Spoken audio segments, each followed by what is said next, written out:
नमस्कार दोस्तों। जैसा कि आप जानते हैं कि हम केमिस्ट्री पढ़ रहे हैं और ये केमिस्ट्री जो क्लास 12 की है, जिसका पहला चैप्टर है सॉलिड स्टेट। ठीक है, उसमें से ही एक टॉपिक है एकक कोष्ठिका। तो चलिए बिना देरी किए हुए वीडियो को स्टार्ट करते हैं और समझने की कोशिश करेंगे आखिरकार एकक कोष्ठिका है क्या। तो समझते हैं एकक कोष्ठिका है क्या। तो चलिए, एकक कोष्ठिका क्रिस्टल जालक का वह छोटे से छोटा भाग है जिसे तीन विमाओं में बार बार दोहराने पर संपूर्ण जालक का निर्माण होता है। क्रिस्टल जालक से का मतलब क्या है? जो अवयवी कण होते हैं वो तीन विमाओं में एक संरचना बनाते हैं, उसे ही क्रिस्टल जालक कहते हैं। जैसा कि आप जानते हैं कि पिछली वीडियो हम बता चुके हैं ये। तो एकक कोष्ठिका क्रिस्टल जालक का वह छोटे से छोटा भाग है जिसे तीन विमाओं में बार बार दोहराने पर संपूर्ण जालक का निर्माण होता है। देखिए, जैसे एक चित्र है ये, तो इसमें क्या है, तीन विमाएं हैं। जे गई, एक विमा जे गई है, एक विमा जे गई है, एक विमा जे गई है। ठीक, इसका नाम है ए, इसका नाम है बी, इसका नाम है सी। और जो कोण बन रहे हैं इसमें इसमें कोण बन रहे हैं अल्फा, बीटा और गामा। ठीक, तो ये तीनों कोण बन रहे हैं। अब देखिए, तो आप ये डेफिनेशन समझ गए होंगे इसकी। तो चलिए अब समझते हैं इसके गुण, एकक कोष्ठिका के गुण। तो एकक कोष्ठिका के गुण क्या है? इसका पहला गुण क्या है? इसके जैसा कि दोस्तों चित्र में लिखा है, जैसा कि आपको चित्र में दिख रहा है, आपको वैसा ही इसमें करना है आपको। तो क्या है, इसके तीनों किनारों की विमाओं को ए बी सी द्वारा निरूपित किया जाता है, जो परस्पर लंबवत भी हो सकती हैं अथवा नहीं भी हो सकती हैं। यानी कि ये तीन विमाओं को ए बी सी में हमने निरूपित कर दिया है। अब ये आपस में लंबवत भी हो सकती हैं और लंबवत नहीं भी हो सकती हैं। ठीक, पहला पॉइंट ये हो गया। और दूसरा पॉइंट क्या है? किनारों के मध्य बने कोणों को अल्फा, बीटा तथा गामा के द्वारा निरूपित किया जाता है। देखिए, जैसे अल्फा, बीटा, गामा के द्वारा निरूपित कर दिया इसको। और क्या है, इस प्रकार एकक कोष्ठिका 6 parameter A B C alpha, beta, gamma द्वारा अभिलक्षित किया जाता है। दोस्तों, ये एकक कोष्ठिका की डेफिनेशन हो गई है और ये डायग्राम है उसका, और एकक कोष्ठिका के गुण हैं। ठीक है दोस्तों। तो दोस्तों, अब हम पढ़ेंगे एकक कोष्ठिका के प्रकार। एकक कोष्ठिका कितने प्रकार की होती है? एकक कोष्ठिका होती है दो प्रकार की। पहली क्या है? आद्य एकक कोष्ठिका, और दूसरी क्या है? केंद्रक एकक कोष्ठिका। ठीक है, और अब समझेंगे पहली क्या है। आद्य एकक कोष्ठिका को समझने की कोशिश करिए। आद्य एकक कोष्ठिका वह एकक कोष्ठिका जिसमें अवयवी कण या जालक बिंदु कोष्ठिका के कोनों पर उपस्थित होते हैं, उसे आद्य एकक कोष्ठिका कहते हैं। यानी कि एकक कोष्ठिका है, उसमें जो अवयवी कण यानी कि परमाणु, अणु या आयन अवयवी कण क्या हो सकते हैं?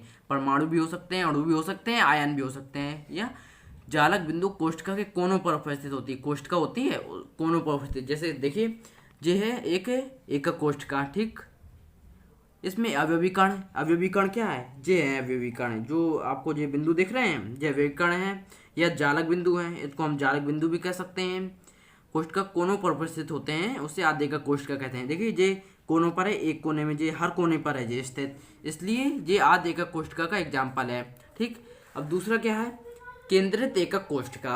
अब देखिए, केंद्रक एकक कोष्ठिका को समझिए। जब एकक कोष्ठिका में अवयवी कण कोनों के अतिरिक्त अन्य स्थानों पर भी स्थित हो, तो इन्हें केंद्रित एकक कोष्ठिका कहते हैं। ठीक, जैसे जब एकक कोष्ठिका अवयवी कण कोनों के अतिरिक्त अन्य स्थानों पर भी स्थित हो, तो इन्हें केंद्रित एकक कोष्ठिका कहते हैं। जैसा कि आपको एक डायग्राम बनवा दें, जैसे हमने एक जो बनाया एकक कोष्ठिका घनाभ बना ले रहे, घनाभ को एकक कोष्ठिका कहते हैं। ठीक, बनाने में कुछ ज़्यादा नहीं जा रहा है, बना लिए जैसे हमने। ठीक, तो देखिए, जो इसके अवयवी कण हैं, यानी कि अवयवी कण ये हो गया। ठीक, सभी कोनों पर अवयवी कण बैठा दीजिए। ठीक, हमने अवयवी कण बैठा दिए हैं सब जगह। ठीक है, अब क्या करना है? ये इसमें क्या कह रहा है? अतिरिक्त अवयवी कण कोनों के अतिरिक्त अन्य स्थानों पर, यानी कि अवयवी कण यहाँ भी हो सकते हैं, यहाँ भी हो सकते हैं, यहाँ भी, कहीं भी हो सकते हैं। यानी कि अवयवी कण यहाँ भी हो सकते हैं, यहाँ भी, यानी कि कोनों पर तो हैं ही, और भी जगह हो सकते हैं। ठीक है, तो ये आपने समझ लिया, आद्य एकक कोष्ठिका समझ लिया आपने, और केंद्रित एकक कोष्ठिका समझ ली। तो दोस्तों, आपने केंद्रित एकक कोष्ठिका समझ ली है। अब केंद्रित एकक कोष्ठिका को तीन भागों में बांटा गया है। ठीक है, अब हम इसके प्रकार समझने वाले हैं। ठीक है, इसको 3 भागों में बांटा गया है। पहला क्या है, अंतः एकक केंद्रित एकक कोष्ठिका, और दूसरी क्या है, फलक एक केंद्रित एकक कोष्ठिका, तीसरी क्या है, अंतः केंद्रित एकक कोष्ठिका।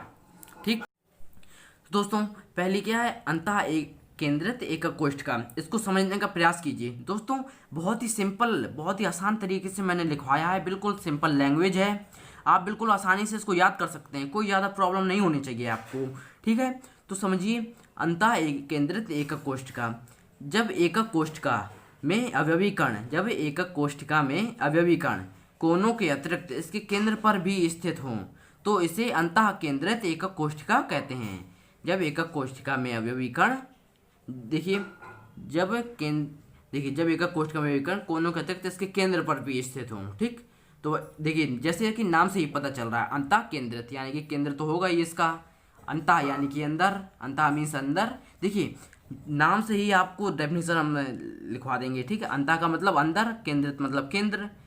अब देखिए, जब एकक कोष्ठिका में, तो एक जे एकक कोष्ठिका हो गई, अवयवी कण जे हो गए, कोनों के अतिरिक्त, कोनों में बैठा दिया, अतिरिक्त इसके केंद्र पर भी स्थित हो, तो देखिए जो केंद्र पर स्थित है तो इसे अंतः केंद्रित एकक कोष्ठिका कहेंगे। अब आता है फलक केंद्रित एकक कोष्ठिका। ठीक, अब फलक केंद्रित एकक कोष्ठिका को समझेंगे। वह एकक कोष्ठिका जिसमें अवयवी कण इसके कोनों के अतिरिक्त इसके सभी फलकों पर स्थित हो, तो इसे फलक केंद्रित एकक कोष्ठिका कहते हैं। यानी कि इसमें क्या था, इसमें कोनों पर था और एक फलक एक केंद्र पर था। अब ठीक, अब फलक एकक केंद्रित एकक कोष्ठिका क्या है, देखिए सब फलक पर, यानी कि एक फलक जे इसमें भी स्थित होगी, इसमें भी स्थित होगी, इसमें भी स्थित होगी, यानी कि सब फलक पर स्थित होगी। ठीक है, देखिए ये फलक केंद्रित एकक कोष्ठिका का डायग्राम है। देखिए जैसा कि इसमें क्या था, इसको मतलब कि कोनों पर स्थित हो, अवयवी कण कोनों पर स्थित है और इसके सभी फलक पर, यानी कि जो ऊपर वाले हिस्से में है, जो नीचे वाले हिस्से में है, जो दाएं वाले हिस्से में है, जो बाएं वाले हिस्से में है, और जो इस पीछे साइड के हिस्से में है। ठीक है, जो सभी फलक पर स्थित है उसमें बताया गया था। ठीक, अब आता है अंतः केंद्रित एकक कोष्ठिका। अब इसको समझते हैं क्या है। जब एकक कोष्ठिका, यानी कि जब एकक कोष्ठिका के अवयवी कण इसके कोनों के अतिरिक्त किन्हीं दो विपरीत फलकों पर भी स्थित हों तो इसे अंतः केंद्रित एकक कोष्ठिका कहा जाता है। ठीक, अब इसमें कोनों पर, देखिए कोनों पर सभी अवयवी कण होंगे, ये कॉमन चीज हो गई, समझने की बात है। देखिए कोनों पर है और उसमें क्या कहता है, सभी फलक पर, इसमें क्या था, विपरीत फलक, यानी कि ऊपर या नीचे, ऊपर हो या नीचे हो, या तो दाएं हो या तो बाएं हो। ठीक है, ये इसका डायग्राम है। तो ठीक है दोस्तों, उम्मीद करता हूँ आपको समझ में आया होगा। अगर आपको ये वीडियो समझ में आया हो तो मेरे चैनल को सब्सक्राइब कर लीजिए, ताकि भविष्य में मैं कोई भी वीडियो डालूँ तो आपके फ़ोन में उसका नोटिफिकेशन पहुँच जाए। ठीक है दोस्तों, और हाँ, इसलिए मेरे चैनल को सब्सक्राइब भी कर लीजिए। और अगर आप किसी टॉपिक पर वीडियो चाहते हैं तो कमेंट में बताइए, मैं तुरंत वीडियो उसी का बनाऊँगा। तो thank you so much for watching my video.